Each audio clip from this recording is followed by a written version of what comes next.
evening and welcome to NTD News. I'm Stephanie Cox. Here are today's top stories. The search for Brian Laundrie heats up. Apparent human remains were found near items said to belong to him. That's as the FBI and police continue the manhunt in a Florida reserve. The Washington State football coach was fired after his vaccine exemption was denied. But now the ex-coach says he plans to sue. As undocumented migrants continue to surge across the southern border, one congressman says he doesn't think the Biden administration is enforcing the immigration laws that are in place. He's calling on Texans to defend themselves and their border.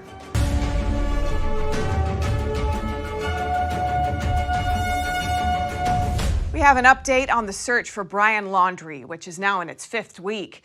Apparent human remains were found in the same area as personal items said to belong to him. NTD's Kevin Hogan brings us the latest. Partial human remains were found near a backpack which is believed to belong to Brian Laundrie. They were found in Florida's Carlton Reserve in an area that had been underwater. That's according to a senior law enforcement official, but it has not yet been confirmed that the remains belong to Laundrie. Earlier today, investigators found what appears to be human remains, along with personal items, such as a backpack and notebook belonging to Brian Laundrie. These items were found in an area that up until recently had been underwater. Our evidence response team is on scene using all available forensic resources to process the area. It's likely the team will be on scene for several days. Parents Chris and Roberta Laundrie went with the FBI and police on the search for Laundrie. That's a month after he was reported missing after heading into Florida's Carlton Reserve Park. Laundrie's attorney, Stephen Bartolino, texted the Associated Press. He wrote that some items belonging to Laundrie were found off a trail that he often used. The FBI field office in Tampa confirmed on Twitter that Laundrie's items of interest were found.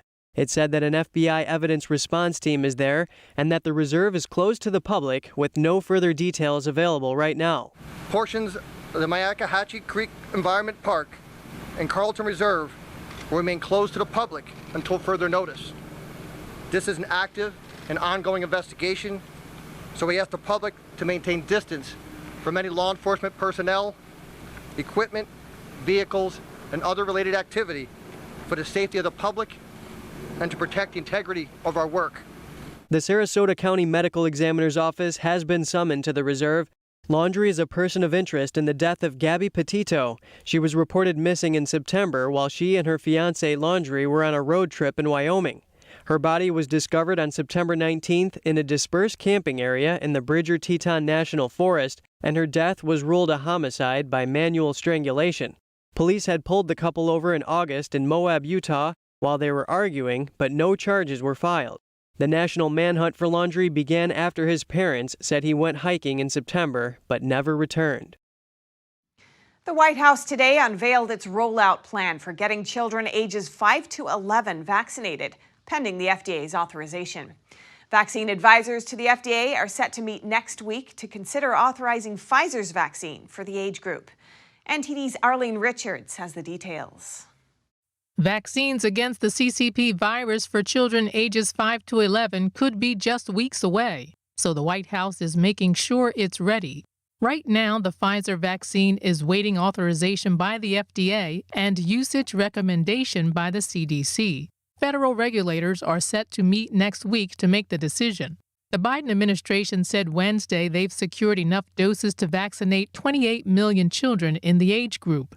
The administration's rollout plan involves offering vaccinations in settings that parents and kids are familiar with and trust. We've already enrolled more than 25,000 pediatricians, family doctors, and other primary care providers to administer vaccines, and we're working with states and localities to enroll more. The administration's also partnering with the Children's Hospital Association for the vaccine rollout and will offer vaccines to kids at school. White House officials said getting accurate information to parents and building trust is paramount. Public health experts say getting kids vaccinated will help end the pandemic. In the era of Delta, children get infected as readily as adults do, and they transmit the infection as readily as the adults do. But a number of physicians have raised concerns about children receiving the vaccine.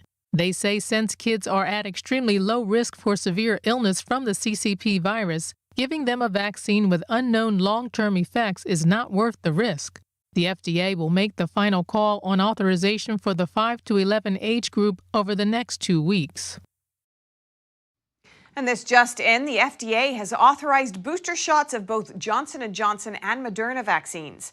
The regulator also authorized mixing and matching vaccines, meaning eligible Americans can get a booster shot of a brand that's different from their original dose. And Washington State's head football coach was fired this week after being denied religious exemption from the vaccine. Now his lawyer says the ex-coach plans to sue. Here's NTD's Miguel Moreno with the story. The contract of Washington State football coach Nick Rolovich was cut short on Monday. His request for a religious exemption was denied on the day the state's COVID-19 vaccine mandate kicked in. But Rolovich's attorney, Brian Falling, says the ex-coach plans to sue. According to the lawyer, the lawsuit will detail the athletic director's dishonesty and, quote, animus towards Coach Rolovich's sincerely held religious beliefs. Athletics director Pat Chun addressed the coach's termination in this video published on Monday. Well, I'm appreciative of working at an institution that had a very objective process that was fair and equitable. Every employee was righted to go through this process should they choose not to go through should they choose not to get vaccinated. Ultimately, the decision was made and rendered today, and my job is to react to that decision. So, like I said, nobody wanted to be at this moment. We didn't hire Nick to be here for a mid-season change. Rolovich's lawyers also claim that the university said no accommodation would be made even if the coach's religious exemption were granted. It's unclear when the coach plans to file his lawsuit. Miguel Moreno, NTD News. The number of undocumented migrants crossing the southern border has increased dramatically since President Biden took office. Congressman Chip Roy says this migration surge has endangered communities, and he's calling on Texans to secure their own border and communities. NTD's Jason Perry has the story. U.S. Border Patrol agents along the southern border are averaging over 200,000 encounters per month since July. Congressman Chip Roy said the number of migrant encounters usually drops during the summer, but the surge has continued even through the heat. We've got an extraordinary number of migrants who are dying in the South Texas heat and on people's ranches. Brooks County, Texas, for example, has had over 100 dead bodies found. Each one of those, that county has to pay $3,000 a person for an autopsy, $5,000 a person to bury them if their body's not clean. Ranchers have to deal with finding dead bodies on their ranches. There's a body trailer that Sheriff Benny Martinez is telling me about being used in Brooks County because of dead migrants. He said the cartels are making hundreds of millions of dollars moving people and fentanyl for profit. Fentanyl is killing Americans. 100,000 opioid either overdoses or poisonings in the last year. Compare that to the cocaine problem in the 80s when we had 10,000 people overdosing. We're at extraordinary unseen numbers, a hockey stick increase. And it is driven by cartels, driven by China, being perpetuated by an administration that refuses to actually secure the border. Roy said that it's the federal government's constitutional duty to protect the United States from invasion. He further explained that there are immigration laws already in place. But what should citizens do if the federal government is not enforcing those laws? If we know that the president and we know the secretary are not going to enforce the laws, if we know that, therefore, the people of Texas, the people of the United States are endangered because of the flow of drugs, narcotics, fentanyl, et cetera, into our communities. Our children are dying in schools. We know migrants are being abused. We know ranches are getting overrun, fences getting cut, livestock getting out, cartels getting empowered to the detriment of our national security, the empowerment of China to move dangerous synthetics in through our southwest border. If all of those things are true, and they are, then it is incumbent upon a people in a state such as Texas to make a determination for themselves that they need to secure their own communities. Roy is calling on Texans to defend themselves and to hold the line. He said he doesn't believe federal authorities will try to stop Texans from securing their own state. We reached out to the Department of Homeland Security for comment, but didn't hear back before airtime. Jason Perry, NTD News. Secretary of State Antony Blinken met with the president of Colombia ahead of talks with regional officials to discuss migration in the Americas. Colombia has recently seen thousands of Haitian migrants passing through its country on their way to the United States. Progress has been made, but we think even more can be done to increase and strengthen the presence of the state in rural areas, to build even greater economic opportunity in rural areas, to move forward, as the president described, on questions of land tenure, and more broadly, to continue to pursue the integration, the full integration of indigenous and Afro-Colombian citizens. Blinken will be visiting South America for 3 days. He's emphasizing the need for a group effort of shared responsibilities, saying that the migration issue cannot be handled by one country alone. And President Biden is desperate to get the two extremes of the Democratic Party on the same page to build his Build Back Better agenda. But with its reduced price tag, cuts have to be made. Democrats on Capitol Hill today trying to push for climate policies to take priority in the reduced bill. NTD's Melina Weiskup reports. Steph, President Biden's Build Back Better agenda just got cut in half from $3.5 trillion down to $2 trillion. And lawmakers here on Capitol Hill are having to figure out which programs to cut and which to keep. Now, some environmentalist Congress members came out today and pushed for a need for a strong climate agenda. Now, they're really hoping that climate policies stay as a priority in this budget bill. It would be a dereliction of duty to build the infrastructure of America without doing so in a green way that protects the planet. And that is exactly what Build Back Better does.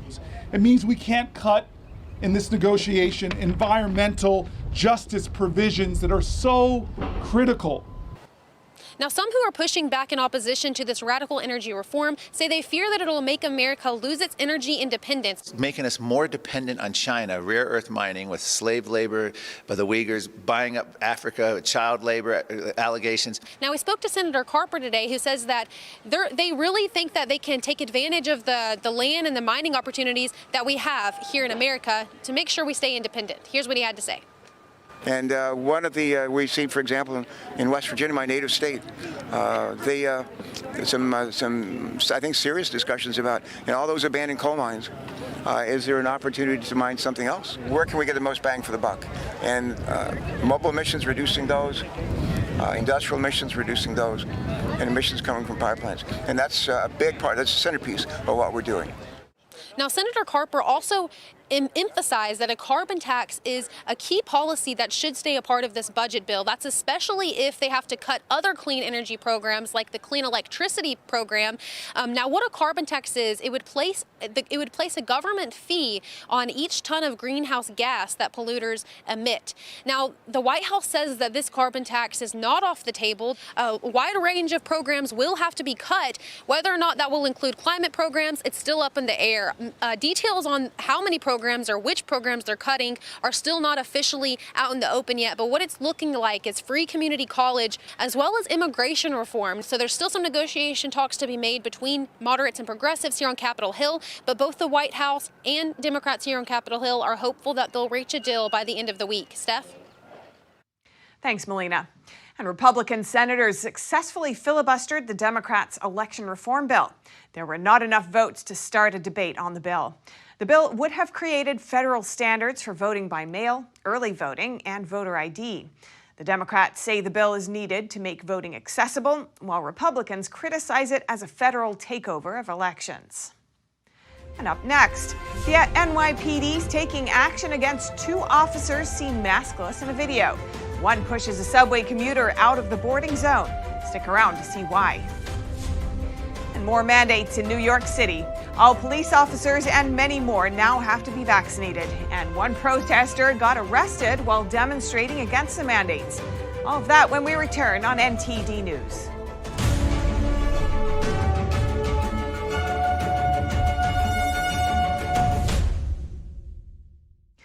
The NYPD's taken action against two cops who pushed a subway commuter out of the boarding zone. The man says he was pushed out after he suggested they wear a mask. NTD's Miguel Moreno has more on what happened. Well, now that I'm out of the station, I can legally take off my mask. But down there, you could be fined $50 for going maskless, and this applies to everyone. But what if you saw officers who weren't wearing masks? What would you do? Andrew Gilbert in the blue there reportedly hassled the officer pushing him for not wearing a mask. A Twitter user uploaded this video, which has been viewed nearly 2 million times. The officer pushed Gilbert out of the boarding zone with the help of another officer. Gilbert told AMNY, "The male officer was playing dumb and claimed he couldn't hear me. I kept asking him the same thing, and then he said, 'You're being disruptive.'" Commissioner Dermot Shea of the NYPD said they've responded to Tuesday's incident. I've been the first to defend officers. I think many of you know that. I'm also the first to call out wrong when it's wrong. Absolutely inexcusable. So as soon as I saw that yesterday, I reached out to Kathy. I quickly reached out to Patrol when I learned that they were not transit officers and there's discipline imposed.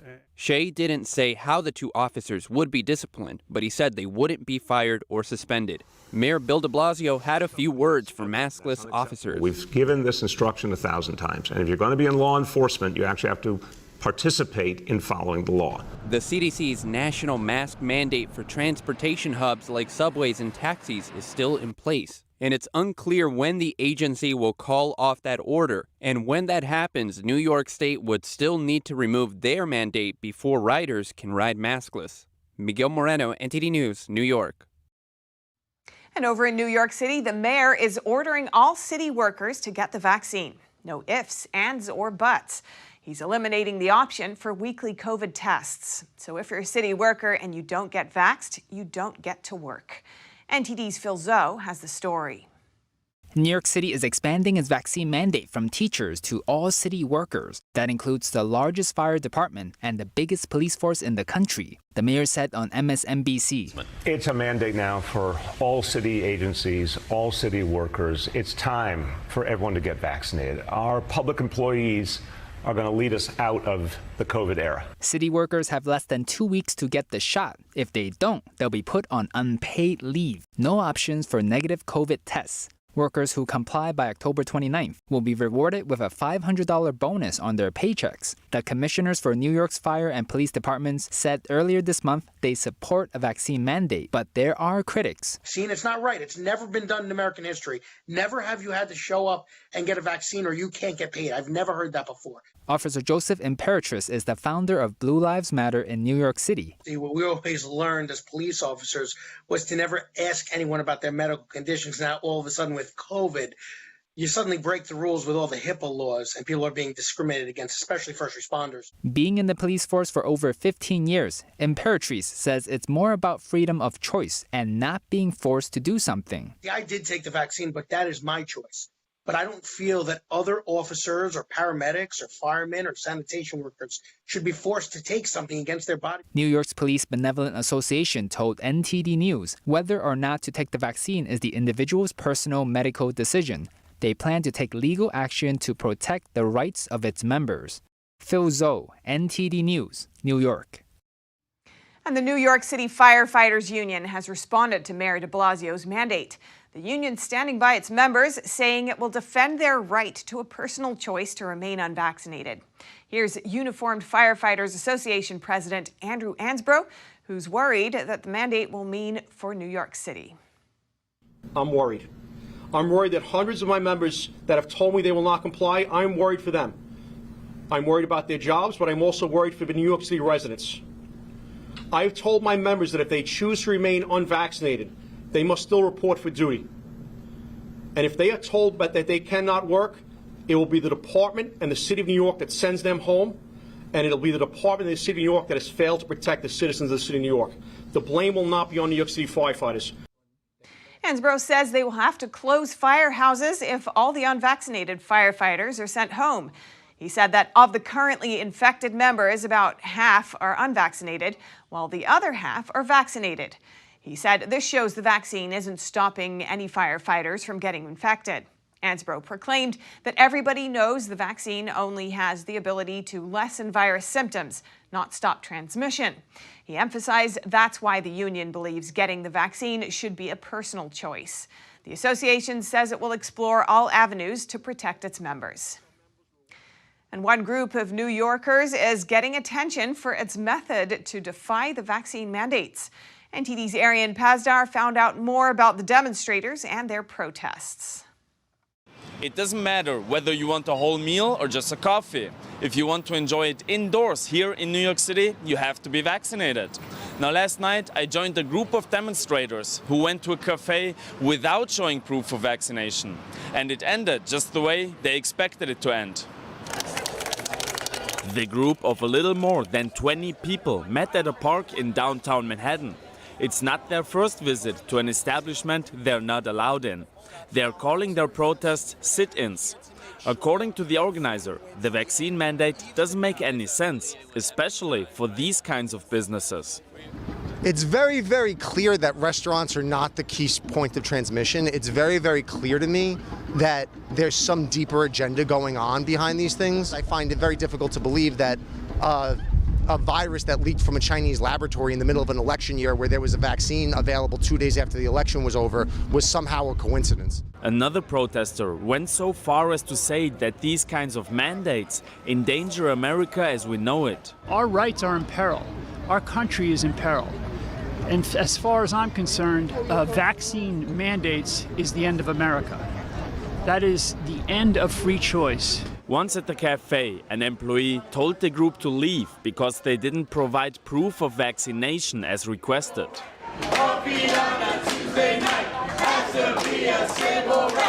Shortly after that, the employee called the police. Now, it's interesting to note that the police didn't remove the group of people because of the vaccine mandate, but rather because of criminal trespass, since the business decided not to serve them. It has nothing to do with the mandate. Correct, yeah, they said they don't want you here. You're causing a disturbance in their store, so they're requesting that you leave. One demonstrator refused to leave. He fell on the ground in the process. He said he was pushed. Police say he laid himself down. They arrested and took him away after he remained on the ground and refused to leave. None of the other demonstrators was arrested. They're planning to do more protests like this one in the future. Arian Pazdar, NTD News, New York. If you visited California, you might have heard of the burger restaurant In-N-Out. One location in San Francisco had to close temporarily because it refused to check diners for vaccination status. We hear more from NTD's Jason Blair. The city of San Francisco forced this In-N-Out location to temporarily shut down for refusing to check the vaccine status of its customers. The restaurant is located here in the city's iconic Fisherman's Wharf area and is the only one in San Francisco. The city's mandate requires that restaurants check the vaccine status for customers who wish to dine indoors. Arnie Wensinger, the company's chief business and legal officer, said in a statement, "We refuse to become the vaccination police for any government." The San Francisco Department of Health said that the location repeatedly ignored warnings before they shut it down. The restaurant currently is open again for business, however, for takeout orders only. So far in San Francisco, In-N-Out has been the only restaurant that has been closed for violating the mandate. Jason Blair, NTD News, San Francisco. Drop, cover, and hold on as part of the earthquake preparedness plan. Every October, the world's largest earthquake drill happens. As of today, over 14 million people in the U.S. are registered for it. NTD's David Lamb speaks to experts at a California earthquake trailer for more details. For areas with earthquakes, there are crucial safety steps for people living there. It's really important to remember 3 main steps if an earthquake were to happen. Drop, cover, and hold on, because you never know. An earthquake can happen just like that. That trailer simulates an 8.0 magnitude earthquake. So we are here for the Great Shakeout, the anniversary of the Loma Prieta earthquake, and today we are showing you guys how to get prepared for a major earthquake if it were to happen. California rests on 2 major fault lines, the San Andreas and Hayward lines. What we typically think of as the major fault lines is the northern part of the San Andreas fault, which goes along the western part of the peninsula, and then the Hayward fault, which goes right through UC Berkeley campus. Strauss is the product manager of the My Shake app, which provides notifications on earthquakes. So we're prone to experience earthquakes, more often than other parts of the country, which means that you need to be prepared. You need to know how to drop, cover, and hold on. She says the most probable areas to shake in the Bay Area are through the San Andreas and Hayward fault lines. Especially now with COVID and everybody working from home, that may be the very most vulnerable situation if an earthquake were to happen. So it's really easy to secure your space, go around, do a hazard hunt with your family. You can go around, identify those heavy items, those bookshelves, the TVs, any of those things, the breakables, china, cabinets, all your crystals. Reese recommends a 3-day supply of emergency items at minimum. Now stop and look around before you get up. Make sure it's appropriate and safe. One expert says financial preparedness and insurance is also something to consider. She says in the Bay Area, generally about 12% of people have earthquake insurance. You can retrofit your house to help it so that it won't shake off the foundation. You can also prepare financially by having a rainy day savings fund. And then the third way is to have insurance. Your regular homeowner's insurance policy does not cover earthquake.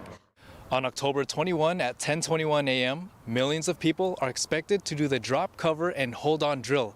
Last year, over 29 million people were registered globally and over 13 million in the U.S.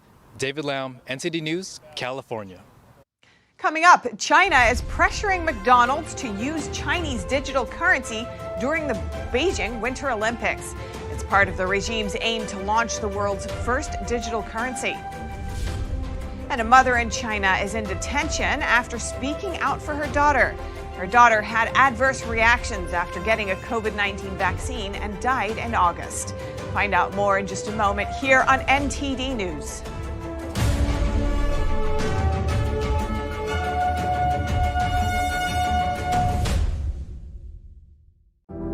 Secure, the true solution for your digital privacy and security.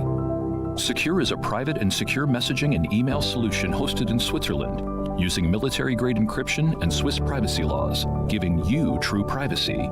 Secure is 100% private and does not collect or sell any of your personal data. Secure's Helix technology connects you securely to our Swiss servers without the need of a VPN, guaranteeing privacy and security for all your communications. Secure Messenger doesn't require your phone number or any personal data that hackers target. Chat by Invites allows you to chat privately and securely with anyone outside of your secure network without the need for others to download Secure. Secure Send offers you a private and secure way to email anyone outside of Secure. You won't find this level of privacy or security on any other email or instant messaging application. Visit secure.com. Regain and protect your privacy today. 90% of news outlets in the United States are controlled by 6 corporations. They're not out to tell you the truth of what's happening.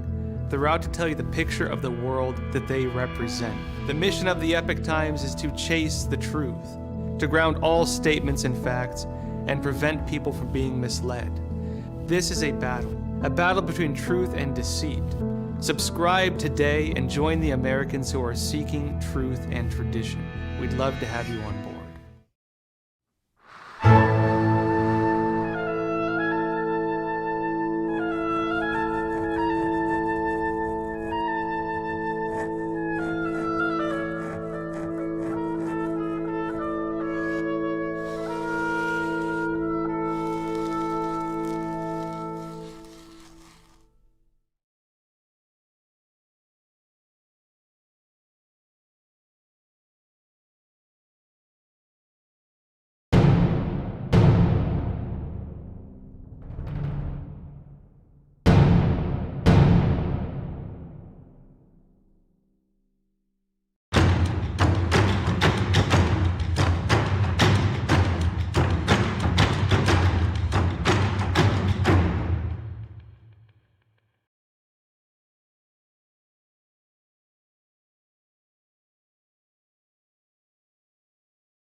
President Biden's nominee for the next U.S. ambassador to China is testifying before Congress.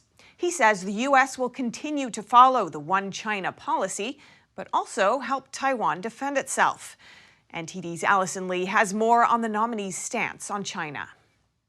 President Biden's nominee to be U.S. Ambassador to China, Nicholas Burns, touched on many issues at his Senate hearing on Wednesday, including Xinjiang, Tibet, Hong Kong, and Taiwan. The PRC's genocide in Xinjiang, its abuses in Tibet, its smothering of Hong Kong's autonomy and freedoms, and its bullying of Taiwan are unjust and must stop. Beijing's recent actions against Taiwan are especially objectionable. Communist China has never ruled Taiwan but claims it as part of its territory and vows to take it over by force. The Chinese military has sent an unprecedented number of aircraft to Taiwan's air defense zone in recent weeks. Burns says the U.S. is right to follow its One China policy on Taiwan.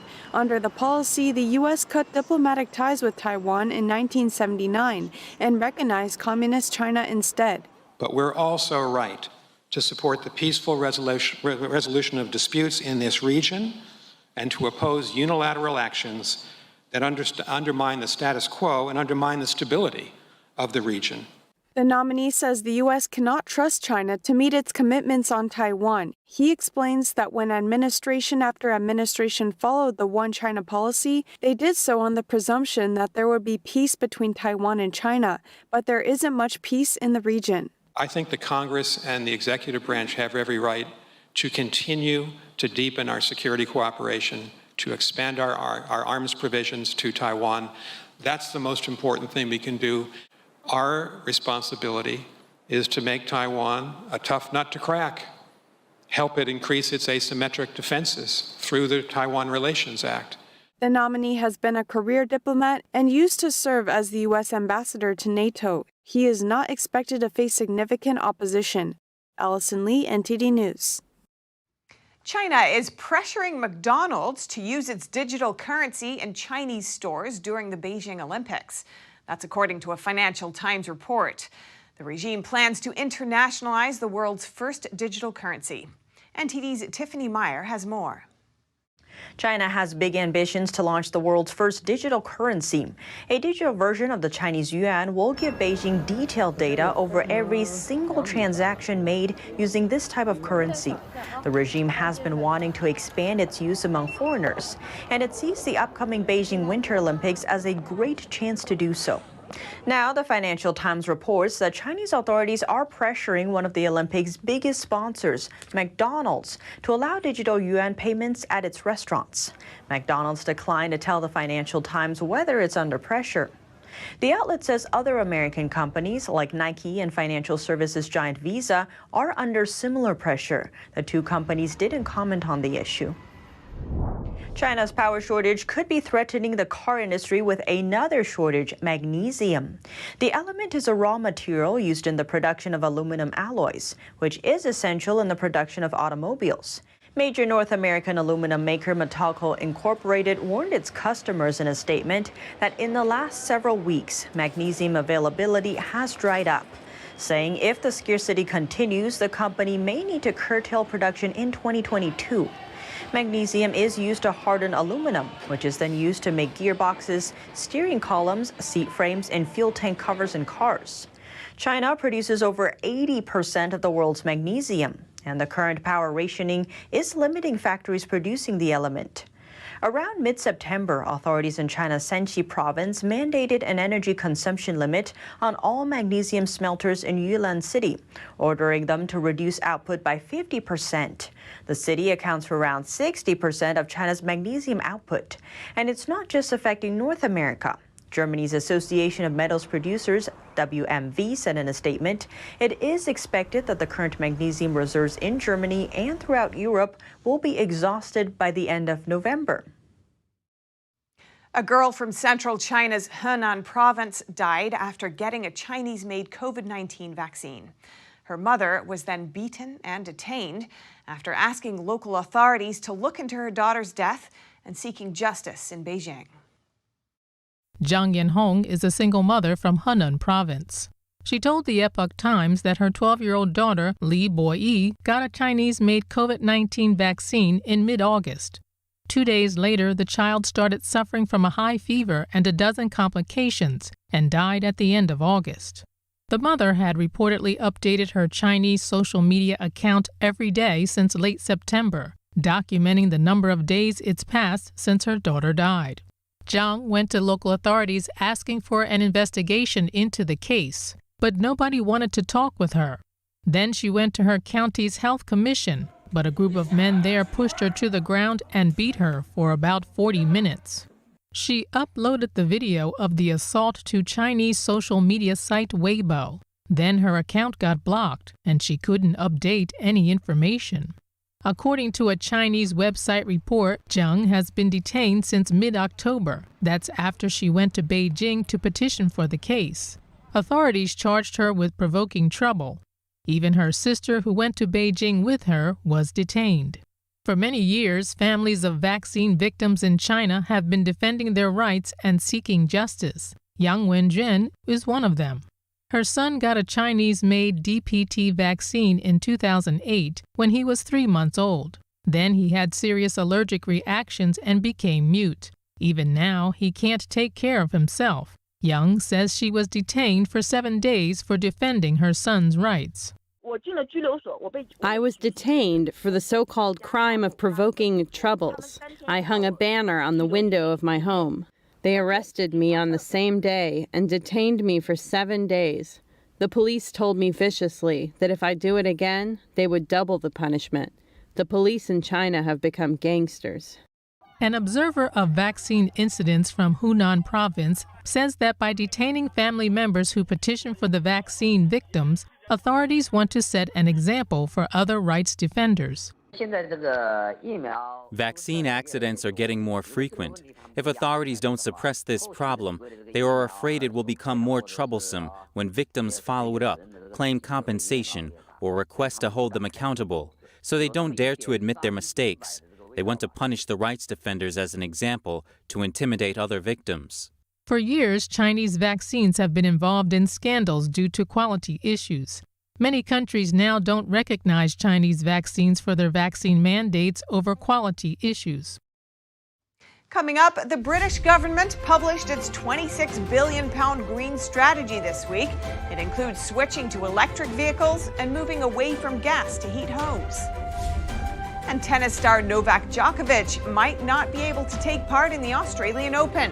That's because Australia requires all visitors to be double vaccinated, and Djokovic hasn't yet confirmed his vaccination status.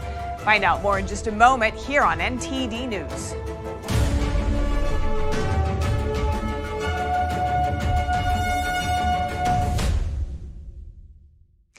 In a moment, we'll be looking at what net zero actually means. But first, NTD's Jane Werrell gives us a recap on the UK's ambitious green strategy unveiled yesterday.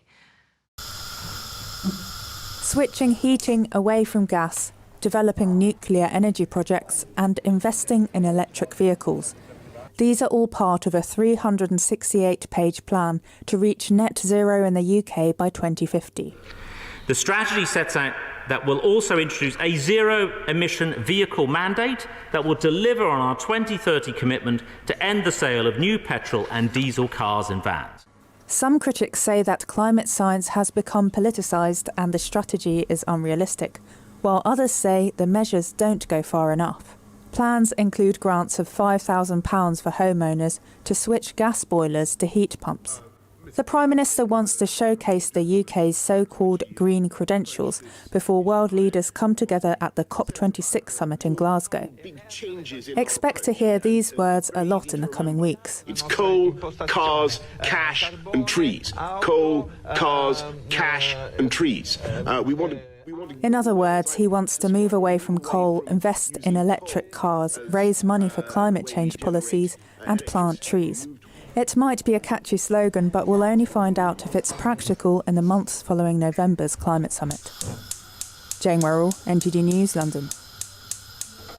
British Prime Minister Boris Johnson says the government's net zero strategy would put the UK at the vanguard of green economies, forcing competitors such as China and Russia to follow its lead. But what does net zero mean? And will it set the world on a path to meeting the goals of the 2015 Paris Agreement? This report from NTD's Malcolm Hudson. 6 years ago in Paris, more than 190 countries committed to efforts to try to limit global warming. Scientists say achieving net zero is the best way to meet their goal. Net zero does not mean zero emissions. It means balancing out these greenhouse gas emissions with other actions, such as projects that cut emissions, known as offsetting. Natural offsets include planting trees or restoring soil and wetlands. Technical offsets include capturing and storing CO2 when it is emitted or sucking it out of the air. And it's not just CO2. Greenhouse gases are also made up of methane and nitrous oxide, which are often expressed in terms of tons of CO2 equivalent, or TCO2e. But holding countries and companies to these offset targets is proving difficult, as there's no standard way to lay out net zero strategies or report emissions.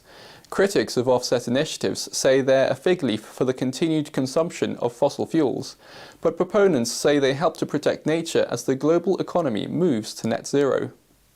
Malcolm Hudson, NTD News, London. Britain faces a fossil fuel dilemma. It can burnish its green credentials by halting new oil and gas development in the North Sea, but the government says reducing supply while maintaining demand could leave the country more reliant on imported fuel.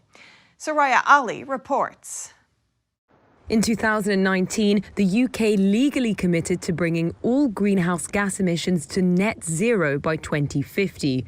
But it has continued to issue licences for new oil and gas fields in the North Sea off Scotland. The government says it needs to keep the nation's lights on and argues that new production still has a role to play. Shrinking domestic production paired with rising fuel imports has created new challenges. The price of UK benchmark wholesale gas has risen more than 250%. Mike Tholen works for Oil and Gas UK, an industry association. Well, we can see even now in the current market dynamic that having assured supplies of oil and gas through the winters and indeed through the seasons to come is important. We can't just switch off oil and gas and move straight to the new energies. We have to find a way to have a managed transition, so that as production and use of oil and gas decline, we have the new energies taking up the slack. And the problem with what we've seen at the minute, we're not yet equipped to be able to take up the slack quick enough. There's also the issue of imports. Britain once depended on its own fields for oil and gas to fire up its power stations, fuel its cars and heat its homes, but has been a net energy importer since 2005. Oil and Gas UK said in September that domestic production is cheaper and cleaner than imported gas, given that shipping fuel creates emissions and because some other producing nations have poor environmental records. January sees the first tennis Grand Slam tournament of the year, the Australian Open. But record 9-time winner and world #1 Novak Djokovic might not be able to take part. Australia requires visitors to be double jabbed, and Djokovic hasn't yet confirmed his vaccination status. Here's NTD's Joy Dogood with the story. Australian officials say tennis players should get their COVID vaccines or risk missing January's Australian Open. Some players, including men's #1 Novak Djokovic, say getting vaccinated should be a personal choice. But Australia's Health Minister Greg Hunt does not agree. Our rules are very clear. They apply to everyone without fear or favour. It doesn't matter whether you are #1 in the world or you're anything else. Our rules are about protecting Australians. Djokovic has won the Australian Open a record 9 times. He hasn't confirmed whether he has been vaccinated for COVID-19. Australian Immigration Minister Alex Hawke says tennis stars have to follow the same rules as everyone else. Well, I don't have a message to Novak. I have a message to everybody that wishes to visit Australia. You'll need to be double vaccinated. According to recent media reports, vaccination levels in professional tennis are around 60%. Joy Dogood, NTD News. Still to come, Google unveiling new phones. What's special about this lineup? And why should Apple and Samsung watch out? And a Polish historian brews a beer from medieval times with the help of an ancient cellar and some scientists. That and more after this short break.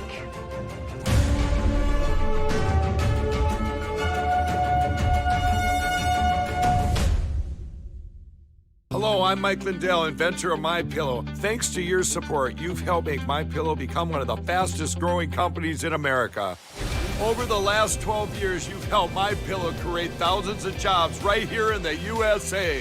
When I got MyPillow, I'm asleep almost immediately. I stay asleep at night and I wake up more well-rested in the morning. That's why I invented MyPillow. My patented fill adjusts to your exact individual needs and helps keep your neck supported and aligned. I'm interrupting this commercial right now. Retailers have canceled MyPillow, and to thank you for your support, I'm gonna pass the savings directly on to you. For example, you get my 6-piece towel sets, regular $109.99, now only $44.98, or MyPillow dog beds for as low as $19.99 with your promo code. For the best night's sleep in the whole wide world, visit MyPillow.com.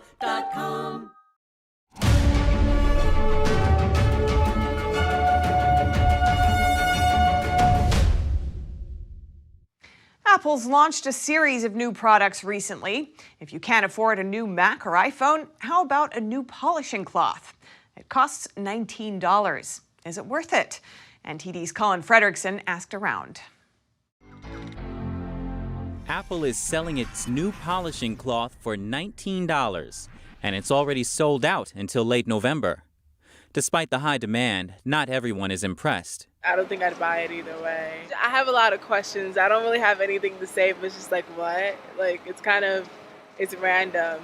I think it's extremely unnecessary, especially for the price point. One Twitter user writes, if it's got an Apple logo on it, you already know people are going to buy it anyway. Some people will still go for it. Yeah, I'd probably buy it. I trust Apple to make something that's good quality. Apple says it's made with soft, non-abrasive material. The polishing cloth cleans any Apple display, including nanotexture glass, safely and effectively.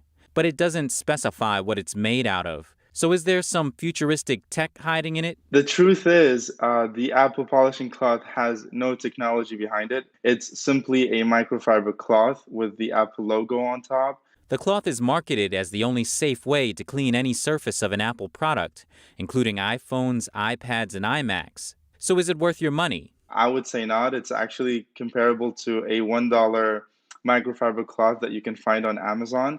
Subay emphasizes the branding power reflected in the market behavior.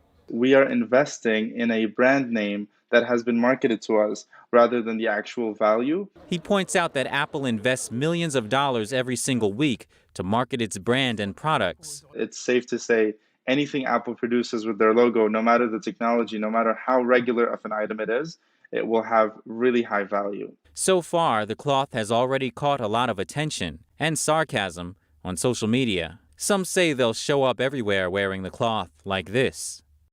Others mention they are waiting for a pro version. Colin Frederickson, NTD News. And watch out, Apple and Samsung. Google is unveiling its new Pixel 6 phone today with a custom-made chip. The Pixel 6 and Pixel 6 Pro use Google's new in-house processor called Tensor. The company says it lets them operate 80% faster than the Pixel 5 models. The phones run on Android 12, Google's biggest software update in years.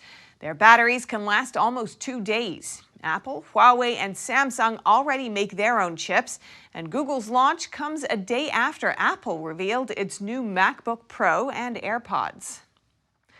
And the late John Young was NASA's longest-serving astronaut and the 9th person to walk on the moon as commander of Apollo 16. NASA honored the accomplished astronaut on Tuesday by naming the Ellington Field hangar in Houston after him.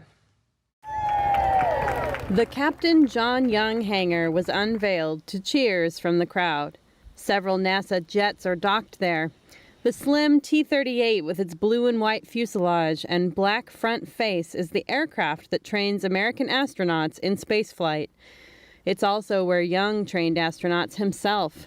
We are commemorating Captain John Young, and he was an astronaut that supported so many of the human spaceflight programs. Young was considered a paragon of the astronaut corps. He was the first person to launch into space 6 times from Earth and 7 times counting his lunar liftoff. In 1972, Young walked on the moon. He and his team set up scientific equipment and explored the lunar highlands. In 1981, Young's fifth flight was as spacecraft commander of STS-1, NASA's first space shuttle mission. Astronaut Sunita Williams says Young had a profound impact on future astronauts. Larger than life, for one thing. You know, he was a man of very few words, but you listened to them because they were very wise. And why? Because he had done so many things in his life. After his last mission, Young continued to serve NASA as a champion of technical excellence and spaceflight safety. He died in 2018. Flora. It's the International Flower Festival, and it's underway in the south of Spain. As part of the show, flowers fill the canals and pools, mirroring a cathedral. NTD's Andrew Thomas reports. Shane Connolly is just one of 5 world-renowned artists selected for the festival, and they're all competing in different courtyards of the city. When I was first told that I could be in the Mezquita de Cordoba, I couldn't believe it. I was absolutely overwhelmed, and when I saw it in August, I was even more overwhelmed. Connolly is a veteran of such high-pressure situations. He has created and overseen the flower arrangements for hundreds of events, exhibitions, and ceremonies. Connolly designed Prince William and Kate Middleton's royal wedding flowers at Westminster Abbey and Buckingham Palace. But he has never worked in a location like Cordoba's cathedral.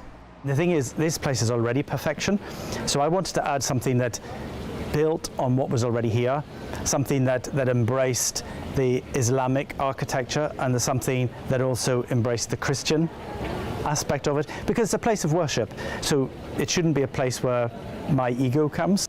Water is at the core of his installation he calls Vidi Aquam. His work is guided by the setting, season, and location. That's why he chose carnations grown just 50 miles from Cordoba. The carnation heads are floating in memory of people who died during the pandemic. And Connolly invites people to bring flowers and add them to his installation. Flowers can comfort, and flowers can do things that other things can't do. You know, a good meal is good for people, but sometimes a bunch of flowers given to your mother actually is the thing she remembers all her life. After a 2-year hiatus, the 4th edition of the festival is back. This year the theme is strength. An international jury will select the 2 best installations of the competition and award 2 prizes of $11,600 and $29,000. The Flora International Flower Festival runs until October 21st. Andrew Thomas, NTD News. Ever wonder what food and drinks actually tasted like hundreds of years ago? Well, one Polish historian is trying to recreate a medieval-style beer with an unusual ingredient. Here's NTD's Arlene Richards. A Polish historian has created a medieval beer recipe using yeast collected from Krakow's historic cellars. He thought of bringing the medieval white beer back to life in 2016 and just brewed his first pint. We're making this for the first time in about 170 years. It has been about 178 years since the last documented batch of the white Krakow beer. So nobody can tell us what the brewing process was back then and how the beer tasted. There is nobody alive who has drunk such beer in Krakow. Krakow's white beer was widely consumed from the Middle Ages up until the 18th century. Dria collected the hibernated yeast from sediments found in cellars once used for beer fermentation. The breakthrough moment was cooperation with microbiologists. They were able to create a live brewer's yeast culture from the collected samples. We do our part of the work by creating a material for the yeast so it can work on it. And then for 3-4 weeks, the yeast is working. We can't help it or disturb it. The most important thing is not to disturb it so that it can do everything in peace. So it needs the proper temperature, proper pressure, and cleanliness, cleanliness, cleanliness. The first batch has to age for about 4 weeks before it's ready. Afterwards, researchers from Krakow's Agriculture University will study its sugar, protein, and vitamin content for comparison to modern beers. Arlene Richards, NTD News. And that's all for today's news. Thanks for tuning in. I'm Stephanie Cox.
Before you go, here's something you should know.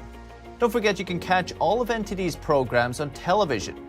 NTD Business premieres live Mondays through Fridays at 5 p.m. We broadcast to many of your favorite platforms, Apple TV and Roku, for example. We're also rapidly growing on cable, satellite, and over-the-air all across the United States. Just go to ntd.com/TV, type in your zip code, and find all the ways you can watch NTD.